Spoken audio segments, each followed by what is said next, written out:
Who would? I still hadn't decided whether I really had a double who had the effrontery to impersonate me right here in my own club, or whether even the servants had been enlisted in this senseless jest. Both seemed likely. So I decided to leave the club and eat somewhere nearby, and then sneak back and see if I could catch the scoundrel here. So I called Peterson to tell him I'd not be home for dinner, but Peterson seemed very odd on the telephone. Hello, this is Mr. Pelham. No, I do not want to talk to Mr. Pelham. I am...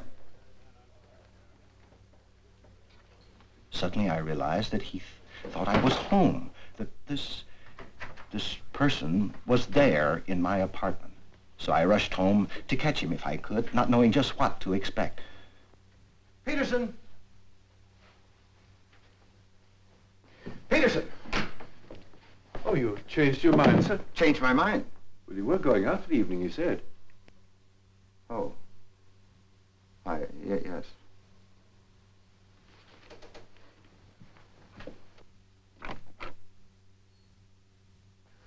Peterson, when you let me in tonight, did you happen to notice anything different about me? But I didn't let you in, sir. You let yourself in. Oh. And you didn't notice anything unusual? Well, nothing in particular. You just said you were going out for the evening, then went into the bedroom.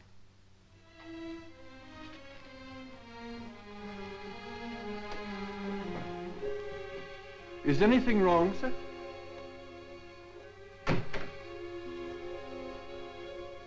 I remembered what he said about letting myself in. But my spare key was still there. I don't mind saying this rather upset me, but a moment later, it was just as if I had come in earlier, before going out for the evening, changed my collar and tie, and I was still wearing my own tie. They were identical. The same make, the same amount of wear. But I had never bought a duplicate. That night... You still have this tie? At home, yes. Both of them. It's not an imaginary tie, Doctor. It was still there the next morning. This was yesterday morning. Yes. I slept very badly at first.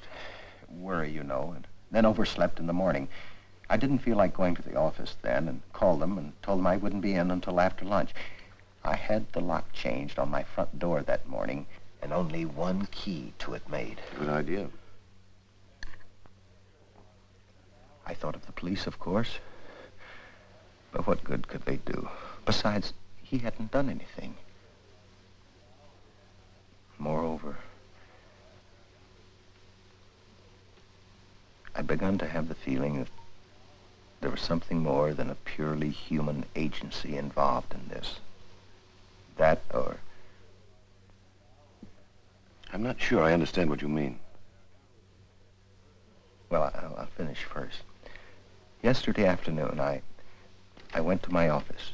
I thought it a bit odd that no one inquired as to whether I was feeling better or anything. Good afternoon. Mr. Pelham?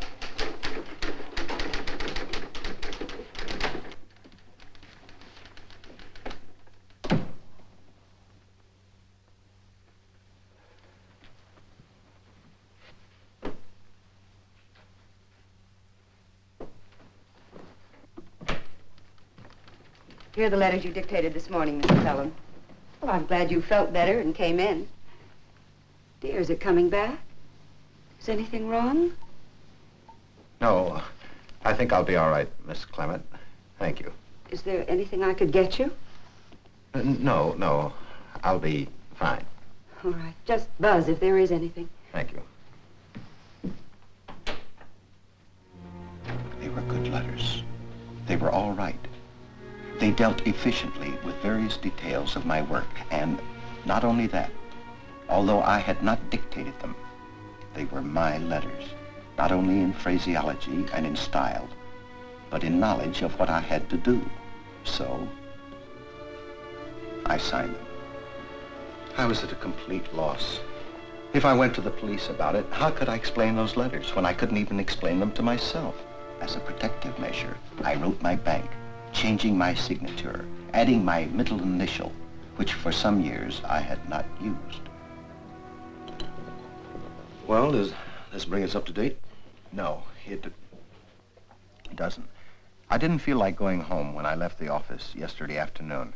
I felt, well, you can imagine, jumpy, on edge. I decided to go to a picture or something of the sort to see if I could get my mind off this for a while. So I called Peterson and told him I'd not be home for dinner, but to leave some cold supper out for me in case I was hungry later on. It was about 10 o'clock when I got home.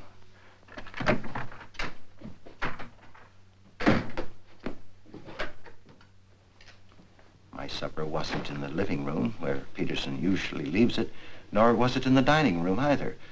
In my already rather tense emotional state, this perhaps irritated me more than it should have. Peterson! Peterson! Are you here? Didn't I just hear you come in, sir? Of course I just came in.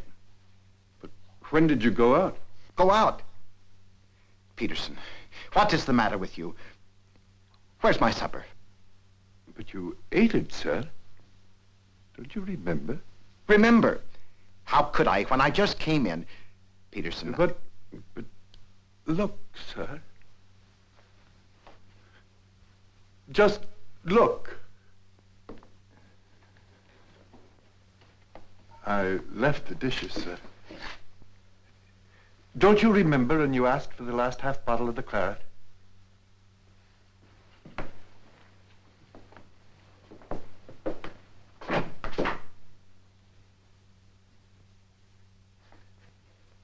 Peterson, when you let me in, did you... But you let yourself in, sir. Don't you remember any of it? Oh, yes.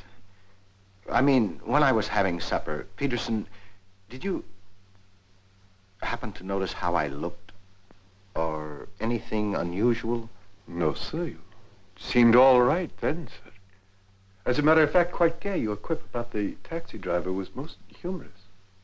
Oh, yes. Well, good night. I slept very little, I'm afraid. I went to my office this morning anyhow, because mostly I was afraid if I didn't, he would. But I got nothing done. I thought of the police again, for at least he did have a key to my apartment and had illegally entered. Yes, that's true. But I had no hope that they could do me any good. Besides, I had finally faced something which I suppose had been disturbing me all the time. And before I talked to the police and to anyone, I wanted to talk to you, to someone like you.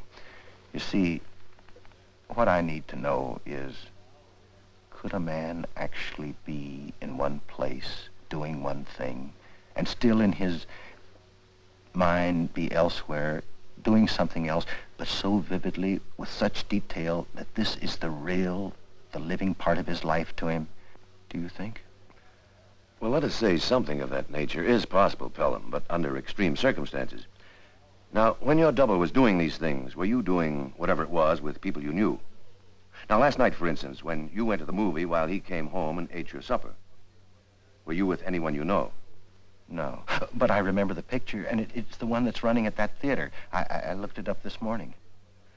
Well, do you feel he's deliberately doing these things to cause you trouble, to upset you? No. I don't think he's trying to persecute me, Doctor. In fact, I can think of no reason at all for him to do what he's doing. I have the feeling that he's trying to move into my life, to crowd closer and closer to me, so that one day he is where I was, standing in my shoes, my clothes, my life, and I am gone, vanished. Well, I have to be getting back. It seems pretty clear this double is a real person.